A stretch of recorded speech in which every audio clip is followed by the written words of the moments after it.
हाय दोस्तों, मैं स्मित कुमार सिंह एक बार फिर मैं एक नए न्यूमेरिकल के साथ आया हूँ। तो इस बार जो न्यूमेरिकल दूसरे टक क्योंकि हमको पीपीएम निकालना है। पीपीएम का मतलब समझ रहे हो, यानी आरओ मशीन वगैरह जो देखे हैं आप लोग।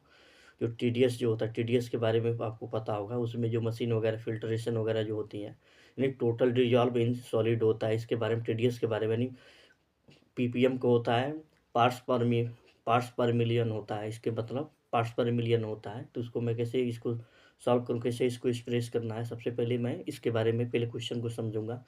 Find the PPM of solution obtained by dissolving 40 gram of NaOH in 160 gram water में। इसको डिजॉल्व किया गया यानी घोला गया है। तो उसका पूछ रहा है कि पीपीएम क्या होगा। तो पीपीएम को कैसे निकालेंगे, तो पीपीएम के इसकी जो फार्मूला होती है, तो सबसे सिंपल वे में हम उसको लिखेंगे। तो पीपीएम को हम क्या लिखते हैं, पीपीएम।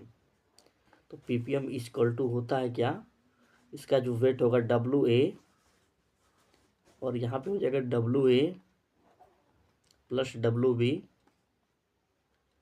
और ये मल्टीप्लाई क्या होगा 10⁻⁶, क्योंकि ये क्या है पार्ट्स पर मिलियन है। पीपीएम को हम क्या कहते हैं, पार्ट्स पर मिलियन।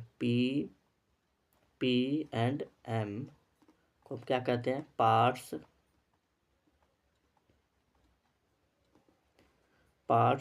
पर मिलियन। यहाँ लिख दे रहा हूँ मैं, पार्ट्स पर मिलियन।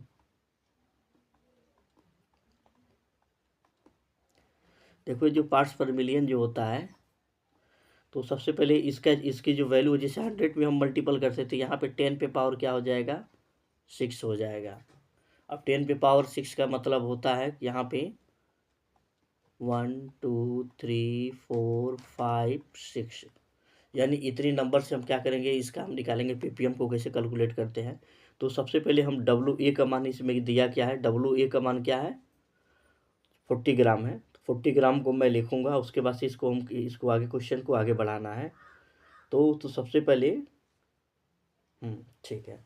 अब मैं इस क्वेश्चन को मैं सॉल्व करने की कोशिश करूंगा। तो यहाँ पे क्या है 40 ग्राम है, तो यहाँ पे मैं लिख सकता हूँ 40, और यहाँ पे क्या लिख सकता हूँ 40 प्लस 160। तो मैंने ये सॉल्व किया, 10 पे पावर मैंने क्या लिख दूंगा 6 लिख दूंगा। तो मैं इस क्वेश्चन को सॉल्व करने जा रहा हूँ। तो यहाँ पे मैं लिखूंगा क्या 40 अपान क्या हो जाएगा, यहाँ पे 200 हो जाएगा। और 200 को मैं यहाँ पे 10 पे पावर क्या हो जाएगा 6 हो जाएगा। तो यहाँ पे मैं 20 से 20 कैंसिल करूँगा, क्योंकि ऊपर भी तो एक जीरो है। तो यहाँ पे 20 से 20 मैंने क्या किया, इसको कैंसिल कर दिया। तो यहाँ पे एक जीरो ये कट जाएगा, यहाँ पे 6 की जगह पे क्या हो जाएगा 5 हो जाएगा। तो हम क्या लिख देंगे 4 × 10 पे पावर 5। ये मेरा क्या हो जाएगा पीपीएम, इसको कैलकुलेट कर सकते हैं। तो क्वेश्चन को मैं यहीं पे समाप्त करता हूँ।